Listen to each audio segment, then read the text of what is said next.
Greetings from Florida.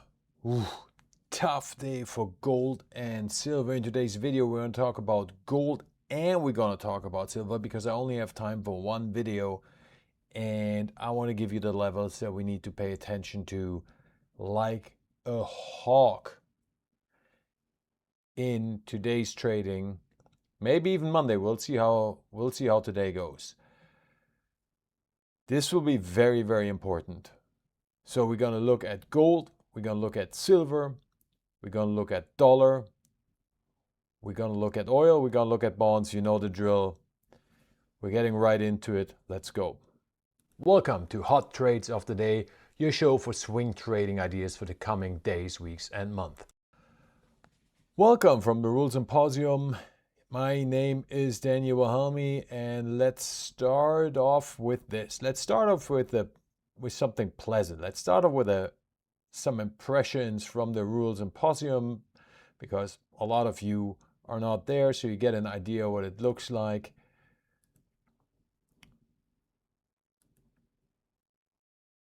This gentleman, all of you better know who this is.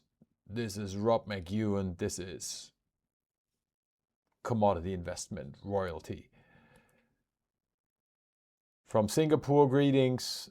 Man, what is it with me in Singapore? If this whole mining thing, getting rich in mining stocks doesn't work out for me, I think I have a future in like going to Singapore and starting like a German K-pop band or something. And God, this thumb thing looks so lame. I gotta come up with something better. I don't know what it is. I mean, there's one hand greeting that the Germans are known for, but I don't think that's a good idea. We're not going to do that. And then oh yeah. And major shout out to Eduardo from Australia, who clearly gets the Balls of Steel Award for flying it. I want to say it was Perth. From Perth, Australia, all the way to Boca Raton, 30 hours each way just to be at the Rules Symposium for 5 days. And then this poor guy sits right next to me for the lunch meeting. He really has no luck at all. He probably needs major therapy when he gets back to Australia. 30 hours each way for 5 days. I don't know what airline he's flying, but that airline must have the most attractive flight attendants ever. Or, that must be the reason. Okay, now we're going to go to the unpleasant part. Let's take a look at gold and silver. Here is the gold chart. And if you followed this channel, you know the levels. And the level played out again yesterday. And this level is this zone, this level right here, around 40.70, 40.75. And please ignore this candle right here. I'm trying to put the white cursor above it. That's Asian trading. We're looking at this big candle right here. That was Thursday. And as you can see, we cut below it, sell off, but then we closed above it. So we got this level right. This is a big level.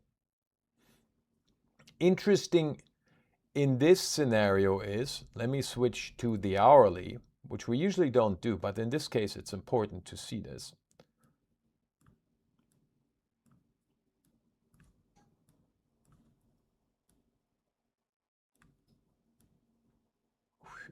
Here we go. So this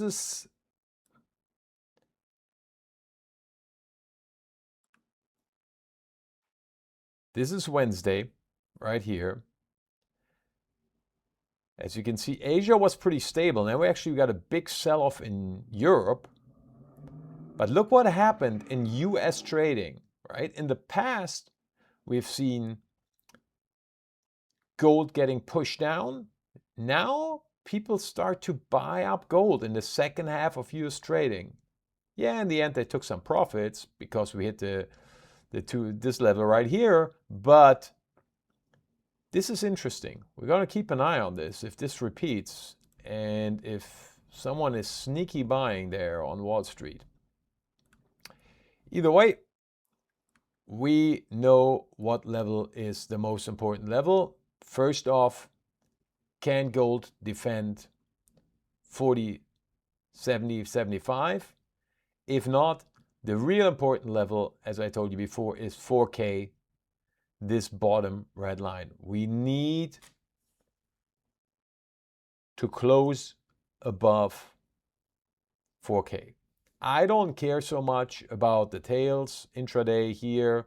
That's all. That's not great, but that's not a big problem. But if we close below 4K, that's when the undercut, the liquidity grab, the waterfall sell-off, whatever you want to call it, is going to happen. So if you watched one of the previous videos to gold, and if not, hit the subscribe button, help me out, help yourself out, help Eduardo out. He has been on planes, so he's going to be on planes for 60 hours in a week. I still can't believe he's doing this. This is incredible. I hope I see him tomorrow. I got whatever free value I can give him for this. That's amazing. We talked about it. This, what we're seeing right here, is very reminiscent of this behavior we saw right here. We doinked off the downtrend, doink, right? We get the first wave of the sell-off, little stabilization, and then do we get that second leg down? Or do we hold 4K on the close, intraday, whatever it is, doesn't matter, but definitely it should hold on the close. And then we can reassess, wow, this is really building out some structure here, but we're not there yet. So this is the important level, 4K on the close. Now, let's get to silver, which obviously will not be able to separate itself from gold. Well, what we see right here is not great either, right? As you can clearly see, we regained the uptrend. That's positive, but we sold it all off again. And we confirmed today the re-break of the uptrend. That is not great. The important level to pay attention to is right here. So about 57.50. We don't want to close below that. So there you have the levels. Now let's jump to the dollar. Interesting, right? Look at the dollar. So something is not right, because as you can clearly see, the dollar is showing no strength. We can't really say weakness, but it's definitely not showing any strength. But gold is going down. So what gives? Well, in the past, we saw that gold was front-running dollar developments, which would mean that the dollar is going to go up. And so far, that is the more likely scenario. What we're seeing right there looks very much like a bull flag at the moment. But the weakness is interesting, and it should have helped gold, but it didn't. Now, what's up with oil? We talked about oil in yesterday's video. Here we are. It's exactly as we talked about. It's fighting with the resistance zone, 200-day downtrend. You know the drill. You saw the video. But this could change very, very quickly. If gold doesn't back down and actually jumps above the 200 and above the downtrend, and I gave you the level is about 75.50-ish, and confirms, there's going to be some pressure from the oil market, meaning oil stocks and oil price could jump very quickly.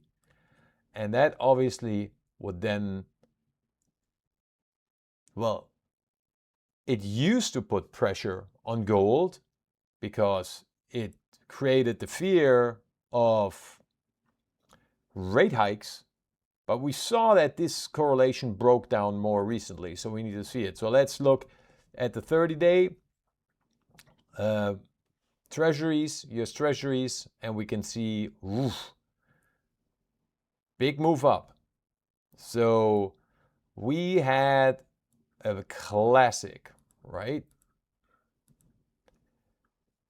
Undercut the uptrend, liquidity grab, doinked off the 200, and off we are, and things are looking much better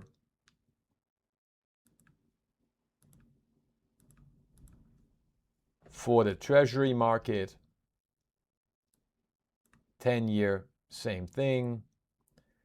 And that's obviously not great news for gold at all. And if you want one of the reasons what's putting pressure on gold, well, there you have it. Right? And this explains why the dollar and the weakness of the dollar doesn't have that much of an effect, because it's offset by the bond market, which is clearly putting pressure on the dollar. So what do we do now? Well, I've talked about it for the past weeks.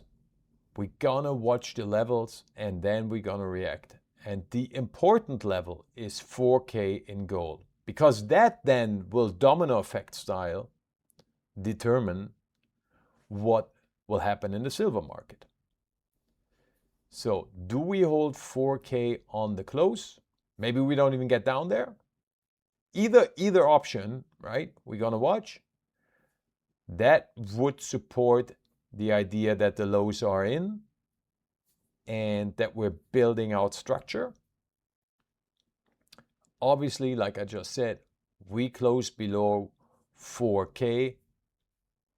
We have to expect that we're going to get that undercut, that liquidity grab, that waterfall sell-off that I've been talking about.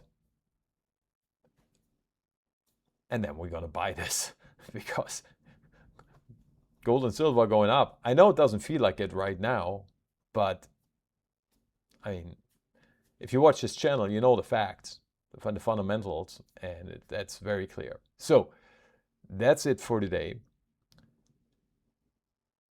Saturday, hot dividend winners. And if you like commodity stocks, and if you like dividends, if you like money on your bank account every quarter from high yielding dividend stocks, boy, you're going to love this show. Now, I wish you a really good day. We will talk tomorrow. Bye-bye.